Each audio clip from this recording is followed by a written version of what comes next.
Welcome to Money on Tap, your personal finance headquarters. Money on Tap is where we bring out the professionals' experience and some fun in what we call three-dimensional investing, utilizing insurance, brokerage, and fee-based planning.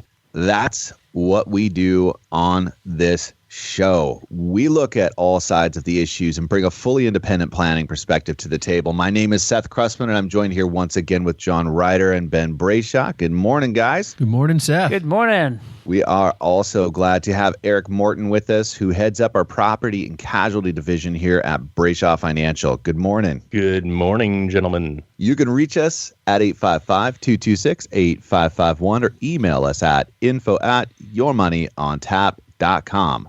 Also, you can find us at Facebook /3D Investing or Twitter BFG_LLC. That stands for Brayshaw Financial Group. And we have arrived again to this most wonderful time of the year. It's time for all of you that have been putting off Christmas, Seth? Christmas? No. This blessed opportunity to file your taxes. It may be a job that you have other people do. You may do it yourself, but whatever and however you take care of that, you got to do it. And so today, the title of our show is There Are Two Certainties in Life, Death and Taxes. Hey, Seth, you know what the reality is, though? The reality is that you really don't have to file your taxes. You know, if you ever take a look at the at a TV oh yeah, they'll do show, it for you. I haven't filed my taxes for 11 years. Now we have some serious issues. Right. Think about it. You right. know? That's where the death and taxes, it's like, I think it should be death or taxes. Which do you prefer? Yeah, I think Right. that's exactly right. Because you know what? You can go away. You can think everything's going to go away and no one's going to bother you. But the IRS will catch up with you, unfortunately. Oh, they'll send you a bill eventually, and they right? might send you more than that, Seth. They might send you armed officers to your door. Yeah, they will cause your death if you don't pay your taxes. Now, we'd love to take credit for the name of this show, but and we do like to take credit for pretty much everything that is on this show. Yes. That's just our nature. But frankly, it was Benjamin Franklin who wrote that or coined that phrase of death and taxes in 1789. And along with that, he said, our new Constitution is now established and has an appearance that promises permanency. But in this whole world, nothing can be said to be certain except death and taxes. And I love that the two sides of the coin, there's the positive, and then guess what, folks? Slam it home with some truth, Ben. So we'd love to go ahead That and was caveat Benjamin that Franklin, with a too, little... not Benjamin Brayshaw, just so everyone knows. Let's make that very clear. Not Benjamin Brayshaw that said that back in 1789. That was. But if I was there, I would have said it. He would have. I would have. So I would give him credit he would for have that. said it frankly. Yeah. And maybe even said it in more easier terms to understand. I don't know. Maybe just he would have said something. Yeah, I feel like he would have put a different spin on it to make us understand it a little better. But he probably also would have, had he been a financial planner, have to give a caveat about taxes and about our abilities to advise on taxes. Go ahead, Seth. That might sound something like this. At the top of the show here, we are not tax advisors and we are not licensed to give you advice in regards to your specific tax situation. It is always wise to consult with a licensed tax professional who can provide you with the proper advice needed when it comes to your tax situation. Blah, blah, blah, blah, blah, blah, blah, blah, blah. Yes, interestingly enough, Seth, we as financial planners have to work with both of these certainties, death and taxes. But today, we are going to spend some time talking about only one of those realities. And since we've had some recent shows on death, and it is the beginning of April, let's spend some time talking about one of those grim realities we have to talk about, taxes. So we're going to spend some time taking a look at some things you should be aware of when it comes to taxes and how they affect you. But first, it's time for Money in the News.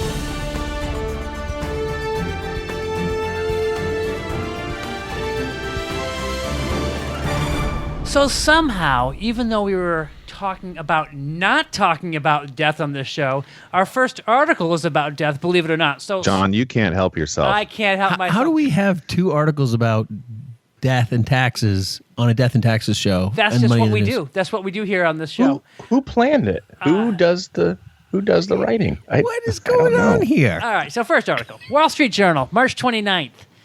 Death care stocks have made a killing for investors.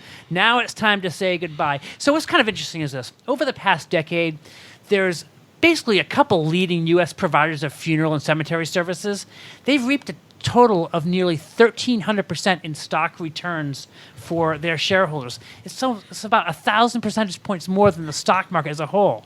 So we got a couple of these companies out there. We have Service Corp International and Carriage Services. What they're doing is they're buying up these different mom and pop funeral homes. And it seems to me that there would be a lot of profit for them going forward.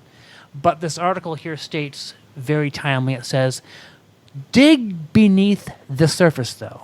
And Eric would add, how far beneath the surface, Eric? I'd say 6 feet under. 6 feet under. Okay. And it seems to me, and it seems to the guy that wrote the article here, that there is really an issue with a lot of profits going forward here.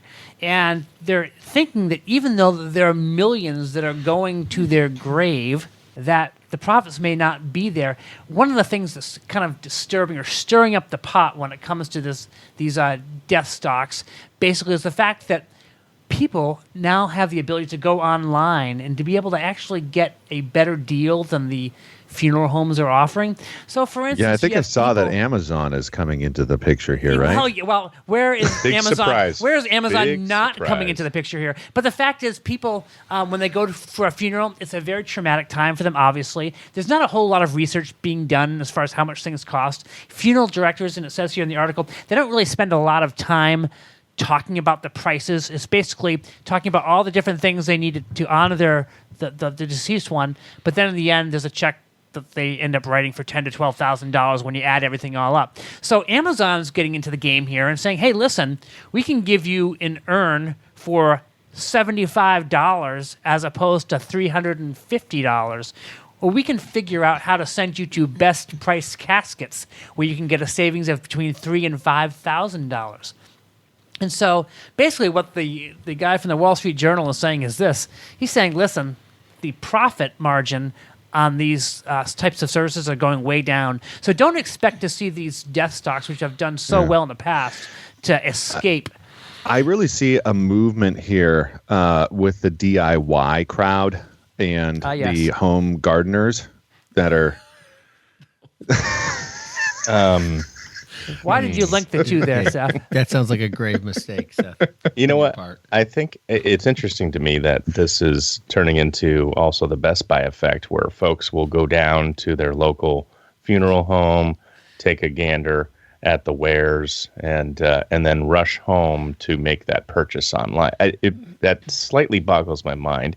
I just don't see Eric, a lot of folks. Eric, is that because you are part of a family funeral home and you don't want that to happen? Well, do you have a family funeral home that you haven't disclosed to us on the show? Yeah, there's one just a block up from my office. Bothers me. Yes. Hey, full disclosure: Seth and Eric both have a funeral home they invest in the Oregon area. So I actually advertise in one. Full disclosure. Full disclosure.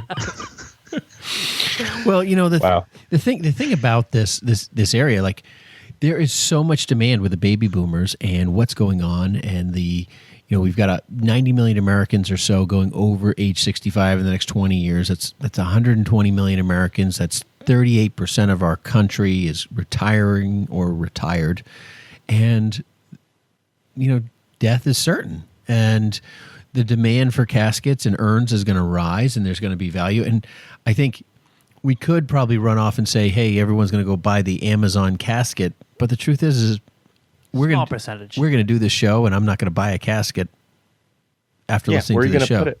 Yeah. Where are you going to put it? So I need to hey, listen, what does my family do to let everyone know that the casket I purchased needs to now be delivered, right? So, well, I guess how I would summarize this, Ben, if I was going to summarize it, guys, I'd just say on paper, death care looks like a safe, growing business, but that could be a grave miscalculation.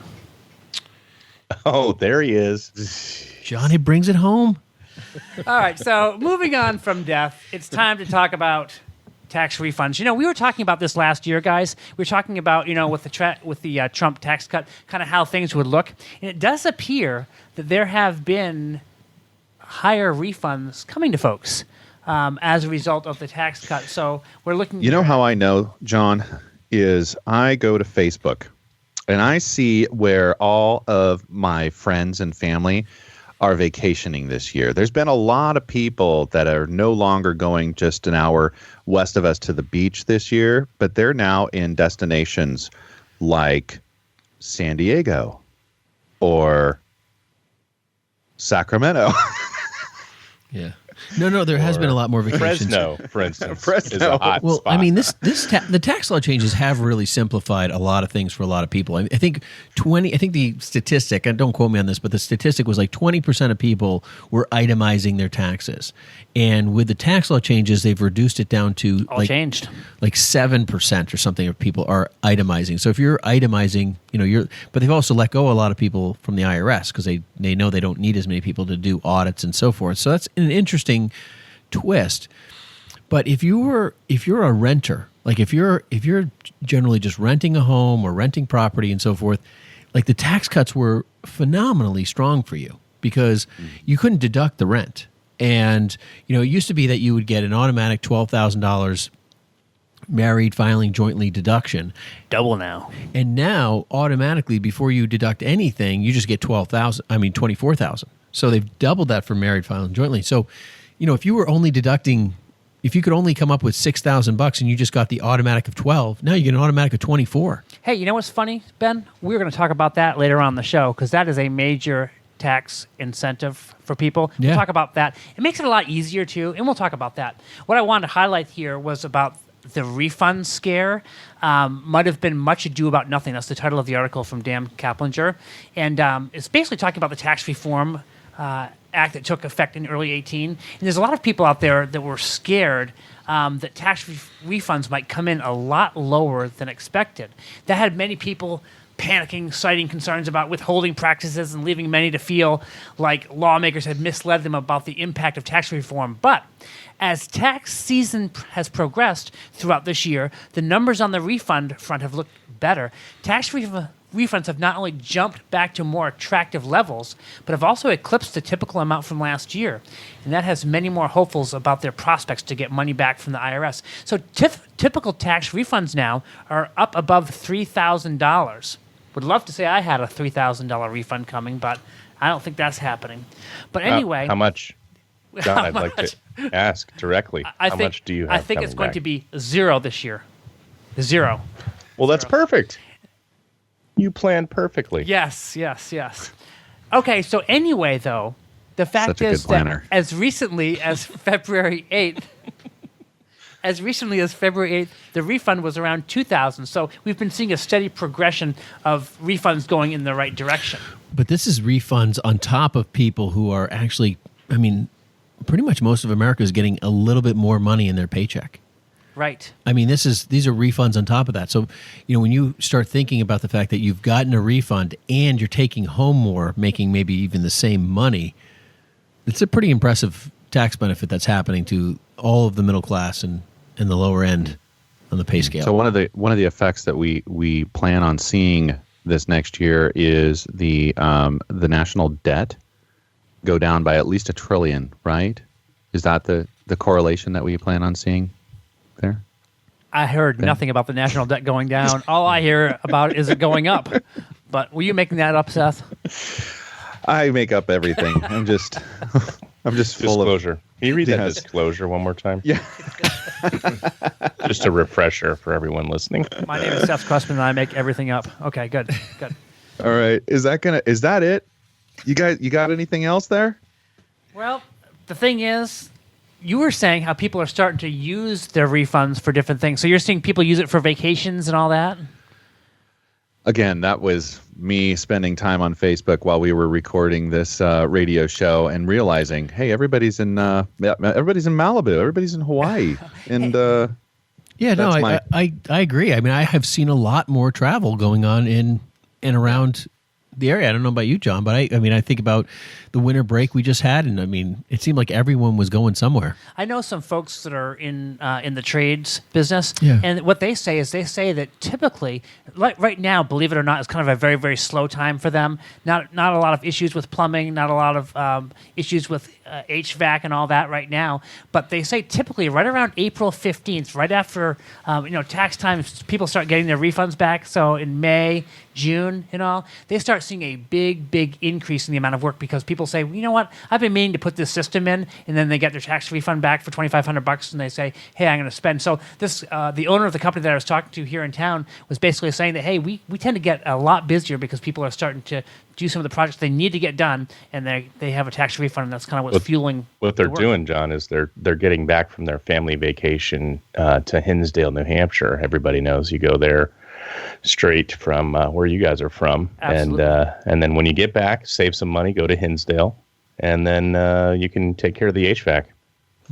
That was always my family plan when I lived there. Two-prong approach there, folks. That's going to take us out of our Money in the News segment here at Money on Tap.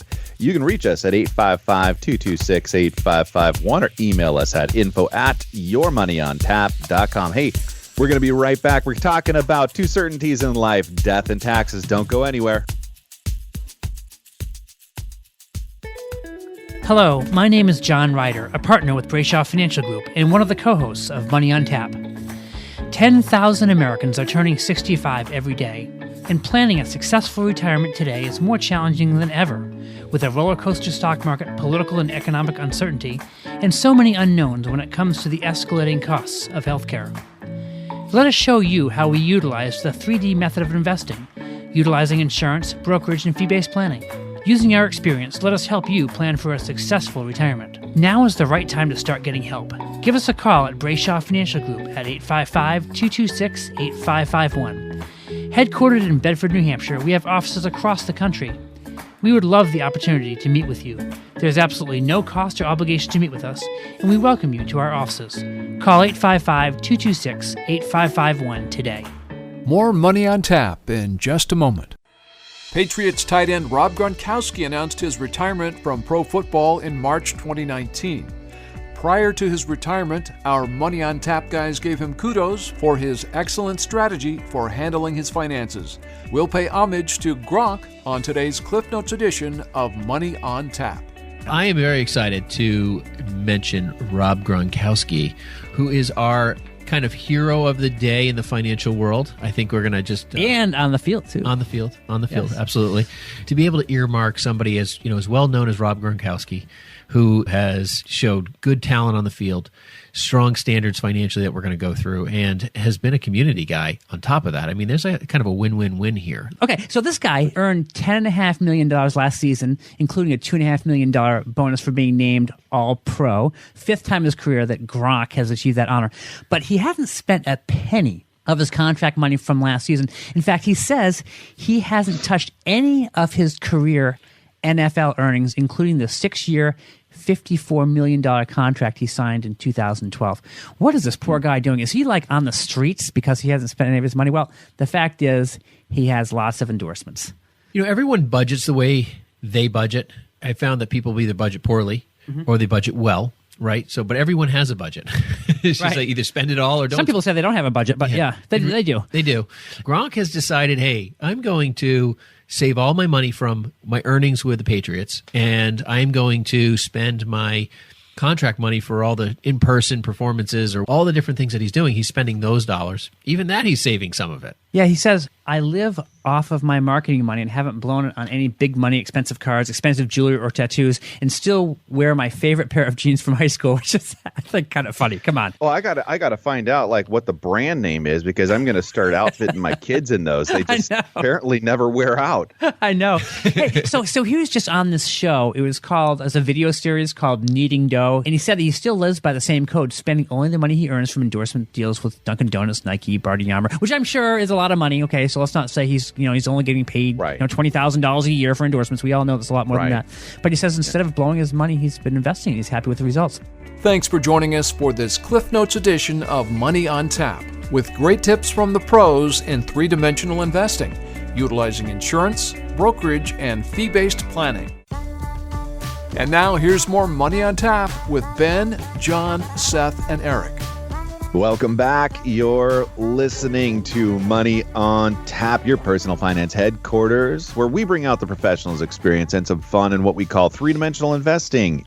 You can reach us at 855-226-8551 or email us at info@yourmoneyontap.com. Hey, we also appreciate our podcasters out there for the downloads and you don't like podcasts, you download, you subscribe. So thank you. We appreciate that. We're talking about death and taxes. It's our favorite topic here at Money on Tap because we do it every year and we're happy to do it. But guess what? It's different every year as well because, well, we're definitely in a different tax code, folks, and it's been some big changes around our offices here, big changes for, I don't know. You name it. We're throwing out the old book and we're in with the new, and we can't wait to give you some really helpful resources here as you celebrate this most wonderful time of the year with us. But if you are listening to this show before you filed, which we hope is when we get to you, we're going to spend some time talking about things that you should be looking for in 2019. And if you're listening after that deadline of April 15th and you're, well, filing an extension, which we do know all about here as well, then this show is also for you because, you can apply a lot of this information. If it's not for this year, it's for the following tax year. And it's always nice to be prepared when planning.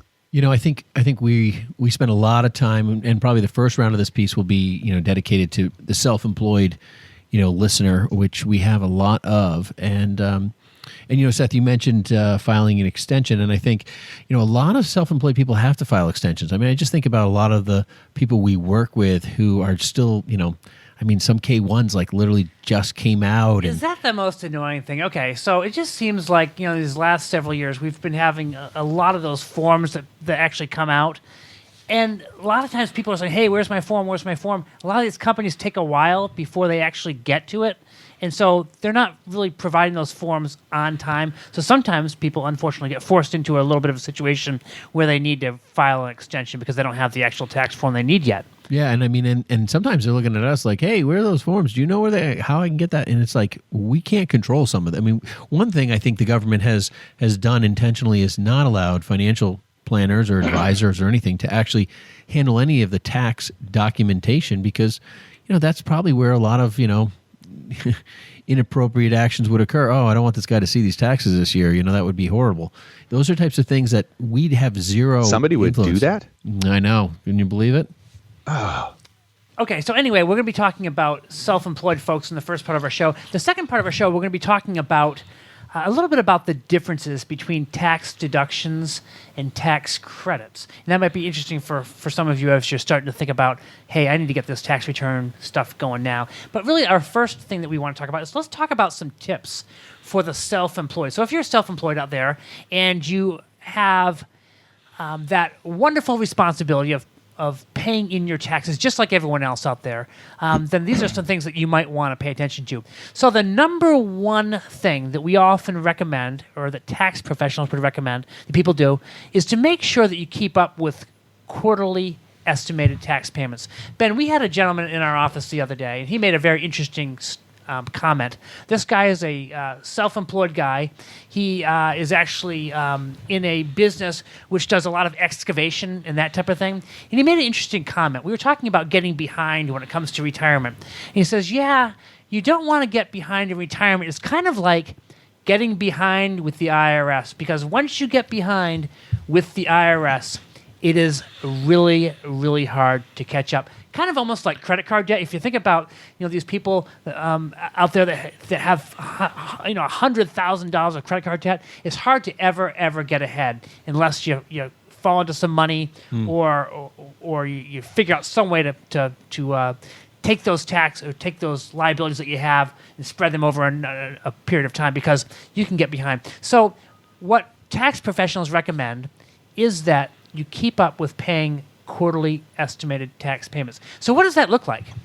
what does it look like? Well, if you're not doing it, then you probably don't really have a clue of how that works. But basically, every 4 months, every 3 months, I should say, you have to go ahead and make a quarterly tax payment. And you're doing that based upon the income that you had in the past year. So why is it, Ben? Why is it, Seth, that many people don't go ahead and make those quarterly tax payments? Why would that be? Well, I would say that there's a lot of people who are, one is, in the self-employed side, people are recovering from having just paid their taxes, or they're prepping to pay their April 15th taxes and not paying, their quarterlies. And there's like that huge hit because they're like, oh, maybe I made too much, or I didn't get the deductions I thought I was going to have, and they try to estimate it properly. That's one scenario. The other thing is that a lot of self-employed people have huge swings in income, and that's something that we're constantly dealing with and trying to help people manage through. I think ultimately, when you have employees and you have all sorts of things going, you're trying to make payroll, you got all these pieces, and then boom, tax codes change, and you just you got tax burdens, and you're like, oh, do I take less income or do I pay my quarterlies? Yeah, I would say the cyclical type of businesses really struggle through that as well. You can just see the numbers on their books, rise and fall throughout the seasons, and sometimes those quarterlies, when you're are due and you're making payroll or you're covering rent or a mortgage or something else that really you have to have in place, the taxes get pushed aside. And, that's probably what you want to do at that time because you want to keep everything else in place. But that you're kind of, it's a little speculative, but that seasonal revenue is going to be coming through and cover what the tax bill is going to look like. And guys, here's the deal. When you don't pay your quarterlies, the IRS is not knocking on your door. All they're doing is they're saying at the end of the year, hey, we're going to pay you a penalty for not paying quarterly. We're going to charge you a penalty for not I like the first version. I know. Wouldn't that be a better version? That Yeah. would be a better version. But no. So just like you think about this, if you're not paying your rent, guess who's gonna be knocking on your door? Your landlord. If you're not paying your car payment, you better look out for the car repo guy. But if you're not paying your taxes, whole different deal. Although at some point there will be. I mean, they can garnish anything. Yeah. Everything. Yeah. I mean, they can literally, they're the only organization in the world that can literally come in and say, we're going to take your bank accounts, we're going to take your house, your car, we're going to take everything. It just takes a while to get to that point. There's a book back in 1986, I think it was written, that was entitled To Harass Our People. And it was basically talking about the IRS and really the abilities that they have to go in and to take and garnish paychecks, garnish bank accounts, just like you were saying, Ben. And I'll jump in here, guys. I think part of it is the mentality of either a business owner that is brand new or is remembering those first 5 years in business and the cash flow on hand. They don't want to dole out that money quarterly. So it's, getting through the thought process of like, okay, now we're past this mark. We're starting to make some money. I need to have a real tax planner involved in my life. And also, that's when you need to start talking to a financial planner as well and get that dialed in. Claiming the business deductions is number 2 on our list here. And there's been a shift, or there's been some changes that are notable. And we've had lots of conversations, and it's just a part of what comes across our desk daily. And it's interesting to see how some of these have impacted, but there's still a load of these deductions that the business is entitled to. The half of the FICA federal payroll taxes that you pay, cost of legal assistance, that's usually part of our payroll, so to speak, and tax professionals. A home office, if you've dedicated office space to your house, your vehicle, if you used that for your business purposes, interest on business debt is another thing. But starting in tax year 2018, some businesses can claim a 20% deduction for pass-through income, which includes income from the sole proprietorships, partnerships, LLCs, S-corps, and real estate, which is definitely a big difference there. Yeah, that has really pushed real estate interest in our world in the United States pretty high because of the some of the pass-through income you're talking about, and Ben? the pass-through income, and then the real estate investment trust stocks and so forth have really become attractive because there's some opportunity there with that 20% deduction, and there's a number of different things that have really changed in how people are moving. And the interest in commercial real estate has significantly risen because the demand for those pass-through deductions are huge. Now, some of those pass-through deductions, though, depending on what kind of industry you're in, like financial planners is one of those that has like all these income limitations where you just completely wash out at some point in time, and so there are some rigidity to some of the service-oriented organizations and businesses and so forth that get limited in some of that. They can't necessarily claim it, perhaps. Yeah, that don't get it in their own. Yeah, so there's definitely a lot of changes going on. We've worked with a lot of people in this area because ultimately managing your income level, there's this phase out limitation, and we're getting a little too much into the weeds, but somewhere between 315,000 and 415,000, I believe, is the numbers. And you start phasing out of some of these things when you're in these certain service-oriented industries. But we've helped people manage who are close to those income numbers. We've helped people manage how they take in income and even creating deductions that might actually benefit them. But for the average listener, if you're a business owner, had a great year, and you're struggling with this scenario and so forth, maybe the end of the year, if you're really close to some of these phase out limits and you happen to be in that area, maybe you buy a bunch of office equipment earlier as a deduction prior to the year end of this coming year to manage your, the amount of income you're taking in and get some more deductions. I mean, those are things that you can do personally, and there's other things you can do in the investment world that we help people with too.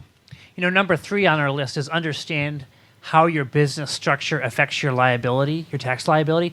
So typically when you're self-employed, you choose what type of business entity you want. Many people will just start out and they'll say, hey, I want a sole proprietorship. And that would be very, very a very good choice for most folks starting off. But there's another option that some people consider as well. And that option they consider is an S-Corp. And that S-Corp is really designed to help from a liability standpoint. Incorporating your business can actually help you so that you have more flexibility when it comes to your taxes. So if you have an S-Corp, you can actually pay yourself a reasonable salary, and you can actually take some profits out of your company in the form of distributions, and we don't actually have to pay FICA tax on that. So that can be a very attractive thing. But really what's important, if you're out there and you have a business, it's really important for you to take a look at the different types of entities that you can have, whether you go with an LLC, whether you go with an S-Corp, whether you go with a regular sole proprietorship. You should be educated on those options so that you make the best choices for you when it comes to your taxes. And then you're going to find a lot of that information when, there's a lot of CPAs we work with. We have a pretty good general idea of what people need to do, and then we'll kind of pass them off to a CPA and say, hey, listen, talk to your CPA about this. Maybe this structure might be good for you. We've actually seen people convert from, S Corp to C Corp or C Corp to S Corp. And if you don't know what I'm talking about, that's probably the time when you need to call your CPA and say, hey, listen, I don't know if I'm in the right scenario. The biggest problem we have is that people contact their CPA in April. And after April 15th, CPA is sitting there waiting for phone calls until the next, January, and then they're swamped again. If you're listening today, schedule a meeting in May, because your CPA is going to take 2 weeks off after April 15th, and they're going to go on vacation. Give them a month. Yeah, maybe a month, I was going to say. Yeah, I mean, they work ridiculous hours during this time period. And, schedule some time with them to sit down and say, I've got to start taking my business and personal taxes seriously, and I need to know what is the best thing I can do. And especially with these tax law changes, if you're not even sure what all these really mean to you and you're getting a ton of money back from the IRS, that shouldn't be a savings account for you. If you're using that as a savings account, that's not the right way to be managing your money. I mean, it's okay that you're doing it. There's nothing wrong with getting money back. But the truth is what has that money been doing for you while it's sitting in the IRS's hands? Nothing. Yeah. And that's something you want to control and manage. Seth, can you bring us into number 4, which I think is really the area that we help the most when we're dealing with people when it comes to their taxes? Taking advantage of tax breaks for your retirement. Self-employed people really have a lot of different options when it comes to setting themselves up for retirement and taking the tax break road on that path. The 401k may not be something that's just offered because it's yourself, right? You're not coming alongside yourself saying, hey, I'm offering my 401k this year. But there is a solo 401k for a self-employed individual, or a SEP IRA. Two of the most popular options that we see outside of our traditional IRA classification, and those open up a whole nother bandwidth of tax offsets that you can use to augment your income for that year. And those are the two. Anyways, coming back to an opportunity, if you haven't taken a look at that, if you have that money that you need to be setting aside towards retirement, those are just two of the options. And without getting too much into the weeds with those, just a couple earmarks there for you. Those are really great opportunities when managed well. Especially the solo 401k. If it's just you or just you and your partners and you don't have any employees, or if your employees are your spouse or something like that, but you don't have any non-related, immediate family member employees, or it's just you and partners, solo 401ks are a phenomenal tool to manage income for all sorts of different reasons, to keep yourself in a certain tax bracket, to put money away for retirement, to make sure that your passive income generators can, if you're in a service business, as I mentioned earlier, can be controlled. These are like what we kind of like volume dials on income. And you can dial down the amount of income you realize by using these things to enhance other tax benefits. Some of these things can help, depending on how you dial in your income, maybe you're paying alternative minimum tax. And if you know what I'm talking about, there's lots of different ways to dial yourself out of paying AMT. And those are things that if you're not working on, you're not maximizing your financial situation for the best of yourself. That's a big deal. We talk in jest the no judgment zone. We are a no judgment zone. We don't care what situation you're coming from, what scenario you're in, self-employed, perceived success in the community, but you're really struggling financially. You're not alone. This is normal. And all of these questions, just because you run a great business and you're really successful at that doesn't mean you have all the pieces nailed down. I know there's areas like I'm not going to go build a house and I'm not going to pretend I can. And those are things that, people need to be aware of. That, listen, come in, sit down. If you're questioning where your tax scenario is, or you think you might be paying too much taxes, sit down with us. We're not tax advisors, but we know a heck of a lot. And honestly, we'll get you to a CPA that will help you really enhance this as well. Now, there's a lot of people out there that might say this. They might say, well, Ben, John, Seth, Eric, I have a traditional IRA that I'm contributing to right now. And hey, listen, I'm putting $6,500 a year into that. Yeah, I would like to be able to put aside more, but hey, I have some limits. Well, that's exactly why Seth was bringing up that there's different options that actually give you the capability to put away more. So Ben, you had mentioned about the solo 401k. You can actually put a lot of money into that program. And that's really an advantage to you, especially if you're kind of playing catch up. You haven't been able to put money in over the years. It makes a lot of sense to go ahead and open one of those solo 401ks if your situation grants it. Yeah, you're looking at between $19,000 and like $56,000 or something like that, $59,000. A lot more money. Yeah, a lot more money potentially, depending on your scenario. Because it's like a 401k that you set up for your own company. Yeah. Again, you put money in, and then your company matches that. It could just be a one-person company, but it allows you to actually have a match on top of that. So there's a whole lot more money you can put in those. Much more flexibility than just a traditional IRA that you have. Number 5, if it hasn't come through the conversation yet, this is get help if you need it.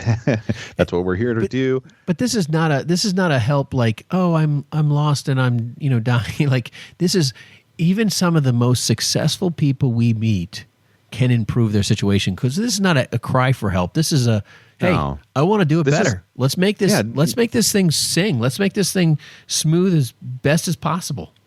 Yeah, and relying on people that know the landscape, or have the map and know the 10 different ways to get to your destination. It's kind of like that Google Maps scenario. Google might get you there one way, but there could be 20 other ways to get where you want to go. And having somebody that guides you is really what we're talking about. Hey, we're going to take a quick break at Money on Tap. We'll be right back. You can reach us at 855-226-8551 or email us at info@yourmoneyontap.com.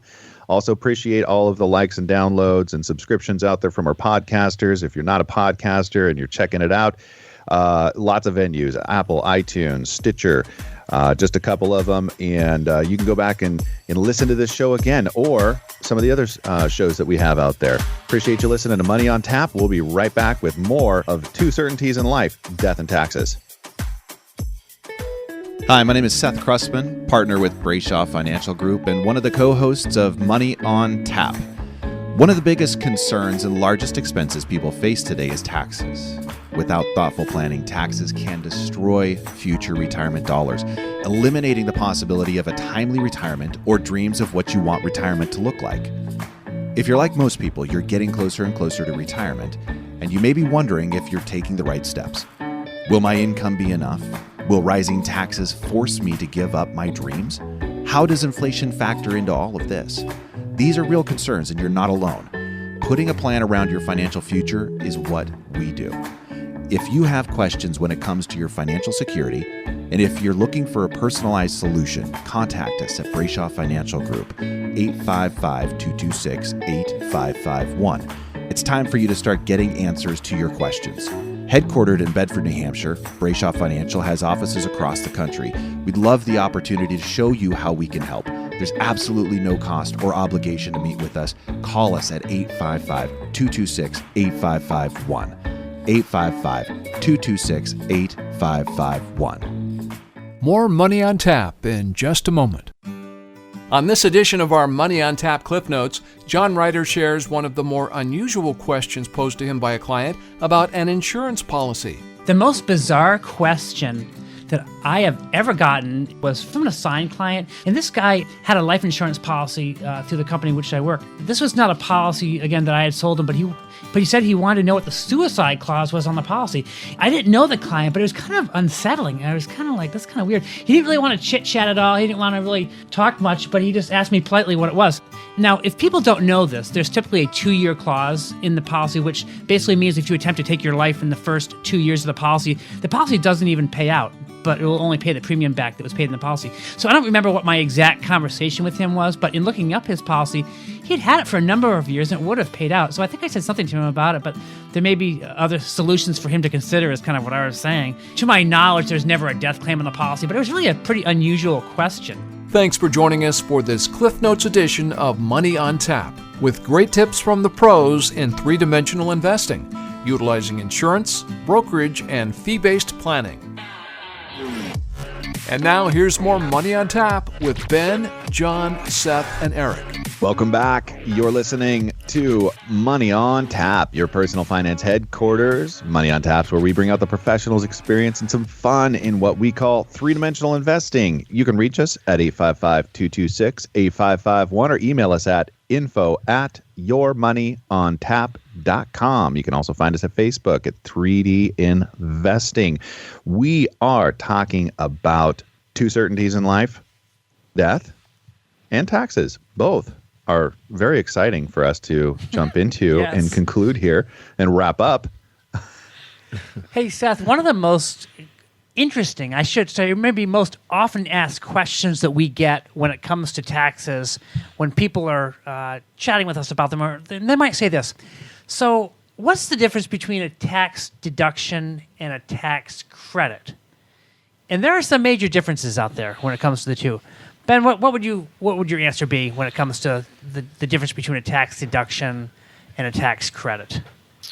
Well, a deduction is something that you get to, write off. Now, one of the things that has changed, and I was mentioning this earlier in the show, and people have lots of write-offs and deductions, whether they're medical or they're self-employed, and they've got, a Schedule C is what we use, and and so forth when you're self-employed, and you're deducting those items against your income. Which we all like those tax deductions whenever we can get them, for sure.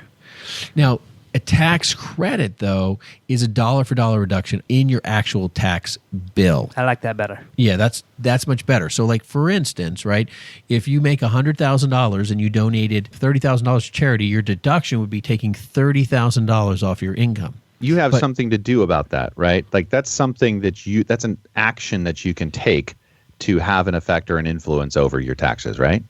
That's correct. Good job. All right.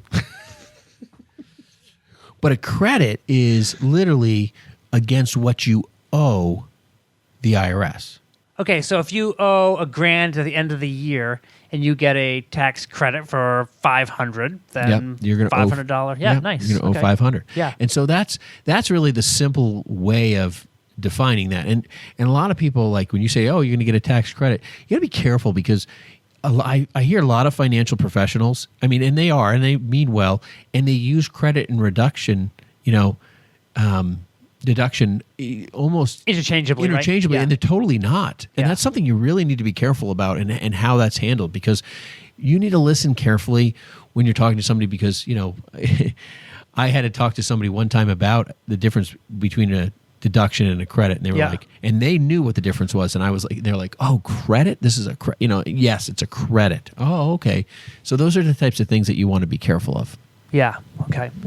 So there's a lot of different tax credits and tax deductions out there. We've been talking about being self-employed. Let's talk a little bit about some of those tax deductions that you could get. If you're self-employed, and let's say that you have an office out of your home where you have a dedicated room to that, well, for some people, they can go ahead and get a tax deduction for having that office space. They deduct a certain amount of square feet of their home for that. However, one thing to remember, whenever you're getting deductions, you just want to make sure you can verify what those deductions are, because you could have an audit come back and the IRS could say, well, we want to see that office in your house, or we want to see exactly how much you use that office. And so there could be a lot of gray area there. You just want to be careful that you're not taking more deductions than you can actually take, because typically if you're taking a ton of tax deductions out there, that could certainly be an audit trigger, where if they see a lot of different things happening that are unusual, they might want to double check and say, hey, is this actually being done legitimately? Yeah, that is something that you want to be careful of. And it's funny. There's a fine line between, like you can deduct a whole heck of a lot. I mean, there's a lot of stuff out there to deduct. Sure, from mileage to cars to leases, whatever it may be. Yeah, there's a lot of different ways to handle it. Guys, you can even deduct a gambling loss. I'm looking here, and this is the first time I've ever seen that. I don't know what that amount would be, but in my case, it would be zero, Eric. It would be zero. Is that something that applies for you, Eric? Are you looking at that? No. Oh, definitely not. For other people, but Eric. Just yeah. For other people that I know. Oh yeah. I've got a friend. A good friend. And his name is Eric. My friend Eric. But it's odd. Yeah, it's Eric with a C. But one of the questions I had was, have any of you actually gone through an audit, a tax audit in your lifetime? I have. I went through it for 2 years. I had the IRS. I had 2 years worth of tax returns opened. They opened up 2 years. It took me 2 years. So that doesn't mean that they came to your office and just were there every day for 2 years? No, I actually had my Okay, CPA. that's We spent 2 years, fighting it, because it was like, hey, Just here's all sipping your coffee. Yeah. And the It's biggest funny. thing that Ben learned was that he was not going to claim a 10,000 square foot home office deduction. And that's pretty much 10,000 square feet. I know. I was like, you can't use that much at home. Come on, guys. It's a pole barn. What are you talking about? / office. But it's just interesting. That whole process was a major learning experience, and it was good. I mean, at the end of the day, it was just a year with a lot of deductions, honestly. And so but I learned a lot about how the IRS looks at things, like charitable donations. Like, they wanted to see that I had given as much as I said I had given. I mean, they wanted. So they want to see check stubs. They want to see. They wanted to see all that stuff. I mean, we went through a line of. I mean, I think one of my assistants who works with us. She spent months. We had to photocopy receipts and everything, and it was a whole screw up mess, because they had basically a private auditor auditing me when it should have been a business, and so forth. And that's why it took so long. But at the end of the day, it was all resolved. No big deal. And. But I spent a lot of money defending myself. That was the real cost. I mean, I spent a lot of money, like with my CPA and the time and the effort and staff, just to. And you're trying to run a business at the same time. I'm trying to run a business, and I was like, and they said, if you prove yourself, you're less likely to get audited again for a very long time. If you just settle with them, then you're bound to get another audit pretty reasonably fast. Now, they say that doesn't really exist and so forth, but I talked to 2 CPAs, and they said, listen, if you settle, you're almost guaranteed another audit within 5 years. Interesting. Yeah. They want to see if there's something else out there that they can try to... Right. Yeah. So really, guys, there's a lot of different deductions. If we're just going to go through a few of those right now. Can I just add one thing you to may. that? So, what I would encourage people is that even though you can deduct a whole heck of a lot, sometimes it's not worth pushing the envelope. And there are some very black and white deductions that you can make. So let's just go through some of those. So, for instance, an IRA deduction, a contributions deduction, totally makes sense. Okay, let's just give a quick example of how this works. If you have $100,000 of income that you made over the course of the year, and you decide that you want to contribute $5,000 into your IRA, well, right away, the government's going to look at it as if you made $95,000 for the year. It's going to be a very easy, black and white, easy type of deduction, and no one questions that on those kind of things, and of course they shouldn't. It might be the same thing for a 401k contribution that you make. So if you're having taxes, let's say that you're not self-employed and you have your 401k deductions taken out, you're going to be able to save taxes on that right away. There's also different things such as health savings account contributions. Again, black and white, not gray area. Self-employment expenses. One of the things on that 401k piece that it automatically shows up as a reduction of your income on your W-2. So it's not like you have the income that you bring in your W-2, and then you go ahead and take that 401k contribution on top of that. That would be fantastic, folks. If we could figure that one out today, we'd be letting you know right away, too.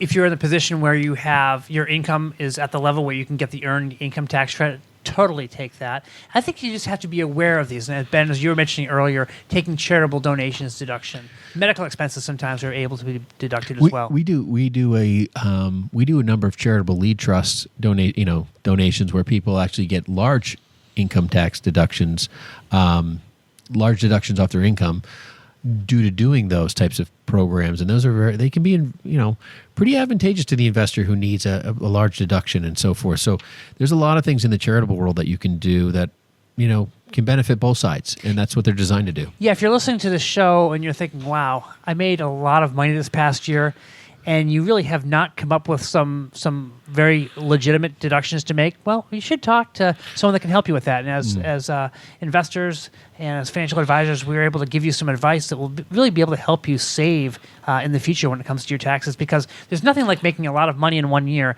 and all of a sudden realizing because of taxes that you really didn't make a whole lot of money when it all comes down to it because your tax bracket is so high. Right. I think the one thing that people are going to really lean on right now, that's going to be where your retirement accounts potentially are for you, especially the self-employed person. They're trying to figure that out, and you can basically contribute to most of your retirement plans right up until the day you file, and that's something to be aware of. I think that's probably the biggest item. I would say, guys, would you say that we get phone calls on is, hey, listen, my CPA says if I can put another $5,000 or $10,000 away, I'm going to save XYZ. The phones are ringing, obviously, from April 1st on a lot more because people are thinking, oh, can I put some money into this? Can I put some money into that? And actually, the answer is for most folks, yes, you can. But you don't want to hold it up right to the deadline either, because many times to get these contributions in, that you need to have it well ahead of that actual April 15th. Just depends upon which investment company. So really a very timely thing to consider when it comes to paying your taxes and getting the best deductions you can. We get it. When it comes to tax time, it may not be the funnest time of the year, but we hope that some of the things that we've talked about today will help you get a little bit better handle on how things work when it comes to your taxes. But better yet, we also hope that what we discussed today will have a real impact on you when it comes to getting your taxes done. As we mentioned at the beginning of the show, we're not tax advisors and we're not licensed to give you tax advice. That being said, there are steps you can take to help keep the money you earn in your pocket. Let us know how we can help you here at Brayshaw Financial Group and Money on Tap. You can reach us at 855-226-8551 or email us at info@yourmoneyontap.com. Thanks for joining us today at Money on Tap. We look forward to seeing you next time.